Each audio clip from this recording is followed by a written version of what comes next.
ನುಡಿಗಲ್ಲು ಇವನ ಎದುರು ಯಾರು ಹೋಗಬ್ಯಾರಿ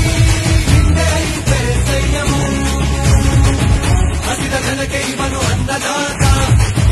ಹಸಿರ ಉಸಿರು ಎಂದು ಹೇಳಿದಾತ ಅಣ್ಣ ಮಗನ ಕೇಳೋ ನೀನೆ ಇನ್ನು ನಮ್ಮ ಹೆಮ್ಮೆ ಬಾವುಟ ಬಿಟ್ಟೋದು ಕಲಿತ ವಿಜ್ಞಾನಿ ಬೆಳೆದಿದ್ದು ಹಂಚು ಬೈದಾನಿ ಸಿರಿಗೆತ್ತ ಸ್ವಾಭಿಮಾನಿ ಸಾಲು ಸಾಲು ಕಟ್ಟಿ ಹೊಂಟ ಭೂಮಿ ಬಿದ್ದನು ಊರಿಗೆ ಊರೇ ಎದ್ದು ಒಂದಾಗಿ ಕೈಯಾಗಿಳಿದು ಹಸಿರಿನ ಬಣ್ಣ ಬಳಿದು ಅರೆ ನೋಡು